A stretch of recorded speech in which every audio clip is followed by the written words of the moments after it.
How's it going, everybody? Long time no talk, see. I haven't been able to get out and cut a whole bunch. I went and run the 460 the other day, and I was going to film a lot of it, but I ended up not, because I was the only one out there. Not that normally affects me. It's just that the homeowner was out there and it was really tight, and I was having to slip things in through a really tight spot.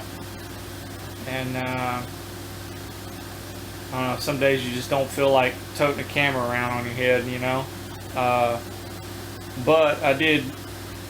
A video was taken, so I'll probably throw that up here at the end of this, of the 460. It wasn't really cutting to my liking at the very beginning, but I took another swipe off the rakers and it started cutting a little better. I really didn't like it a whole lot because of the dogs it had on there. I was not a fan, and I'll show you what I'm talking about here.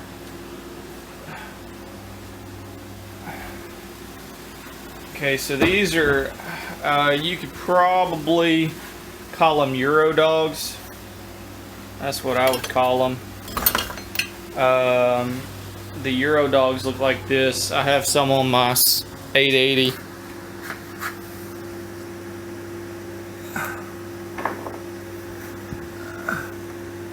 They come to a pretty fat point right here. Okay. So these were the Euro dogs, and they just weren't bucking in very good. So what I did is I took some files and changed that.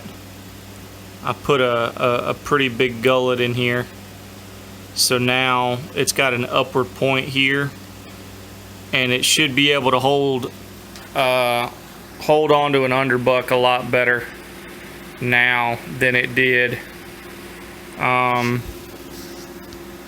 Still not super happy. I think I'm gonna play with the levering height of the meter lever height on the carburetor. I don't think it's quite open far enough. I don't feel like I'm getting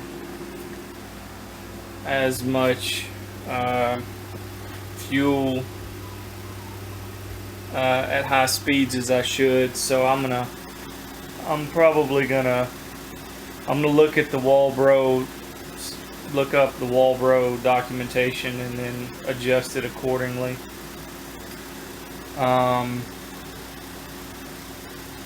The gentleman who is buying the saw, he sent me new clutch parts, and there's an Oregon,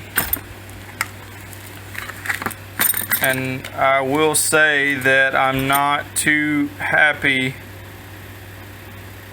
with the clutch spring, these Oregon clutch springs. I mean, this probably has, I probably put about an hour and a half on it, and it broke. So I'm not too happy with the Oregon springs. Everything else was fine though.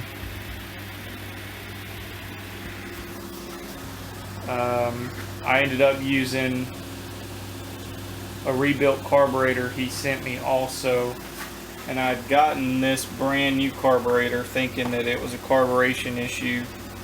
Turns out it wasn't. Turns out what had happened was the lead torsion spring on the lead wire was jacked up. I wonder if I still have it around here.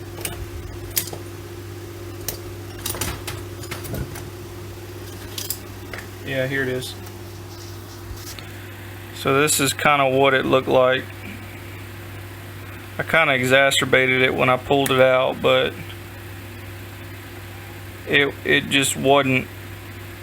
It was more straight before I pulled it out, but it was all jacked up, and what it would do is it would rattle loose, and when it would rattle loose, it would get real boggy and caused me to think there were issues with the carburetor and you know, all this other kind of stuff. Anyway, so what I did was I replaced the torsion spring and I put the better carburetor, the rebuilt carburetor on there. This one I took off. This one was the one that came on it. I'm going to be sending this back to Scott so he can have a backup. But the needles are just, I mean, there's like no tension on the needles. So I was worried that I was gonna have them vibrate loose. So that fuel tank is also a Hutzel fuel tank. So one of the things I had to do was, this wouldn't even fit. This is the fuel tank vent that come with it. It wouldn't even fit. Like it wouldn't even fit down inside of it. And then what's next? What else was there? I don't even know. I think I tossed it. Anyway, the master control lever sucks on those Hutzel saw tanks. Like, just absolute garbage. So I swapped it out. I swapped that out of there. As far as the performance of the saw, it's a high revving saw. It accelerates pretty fast. It's definitely going to be one of those that it's real over square now with a 54mm bore and a 36mm stroke. So it's going to perform very similarly to a 272 in the respect that unless you really pork for torque, what you're going to end up with is you're going to end up with a saw that is it's going to have good torque in the upper range of the RPM. It's going to have good chain speed. It's going to be good for limbing and stuff, but the low end is not like super great. Like, you're not going to put it on a log and then start cutting. You know, it doesn't have that really low RPM torque, like 2,000 or 3,000 RPM torque, like a stock one would. But it does have a decent separation in the horsepower and the torque, in the respect that you can lean on it a little bit, but it won't fall on its face. So that's good. I think it still has a little bit of waking up to do, and I want to run it one more time with the better dogs and a better chain, and then I'll record that before I send it out, and that'll probably be next weekend after the holiday. So we shall see. Couple other things that's been going on. I need to clean my shop. My AC went out, and it went out in the winter time, and I survived on this little heater, and now that it was getting hot, I survived on this little fan for the longest time, and recently it's been getting into the 90s, and it's really bad in here. So that's one reason I haven't been making videos. I have tons of projects, but most of them are my projects. or stuff that have no deadlines or no one's in a hurry for. So chances are I won't be cranking out too many videos. Just because I get that way sometimes if I'm plagued with a whole bunch of issues on a project. You get worn out. So I need to run the 880 again. It's been a while. I ran the 262. I cut a big tree down with it, big pine. It was probably about 30 inches, close to 30 inches. I took it like a champ. It was a little rich though, so I think I tweaked the high speed on that 262 just a little bit. So I needed to do that. What else?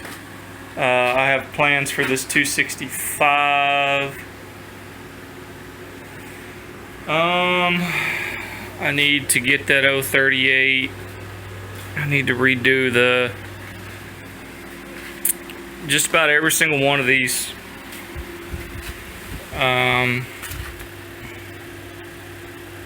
Screw holes are stripped out. So what I have to do is I have to go in here and repair each one of them before I can put the pump cover plate back on, and that is what's hung this particular project up.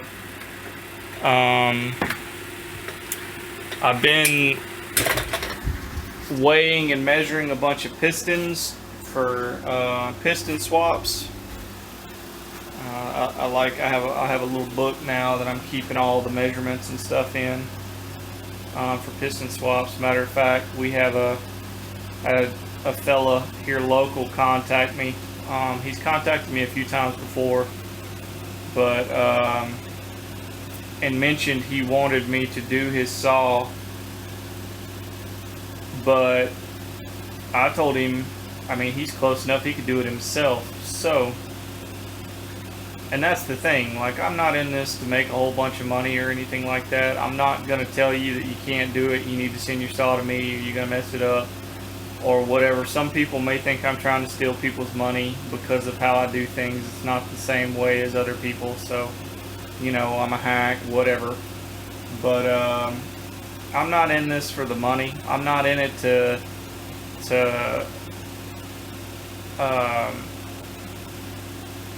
you know, support my family just off of this. You know, that's not my game plan here. My game plan here is to have fun, educate, and if somebody wants me to build a saw, build a solid work saw that somebody can make a living with. That's my goal here. And so I told him, you know, I have the Fordham here. You know, it's pretty much about $1,000 worth of equipment. He said he has a lathe, so he's got an Echo CS680, and the 680 has this really wonky looking piston, heavy. So we're going to use a 268 piston, and he's going to use his lathe to take the base, cut the base, and squish band to get the 268 piston to fit and get the squish that we want. And then once we have the squish that we want, then he'll bring it up here and we'll port it. I'll probably video it because he'll be doing it and I'll be able to video it, so that'll be fun. So look forward to that. I'm going to show you this cool John Sered merchandise I got. This thing is cool. It's pretty dope, right? And it actually,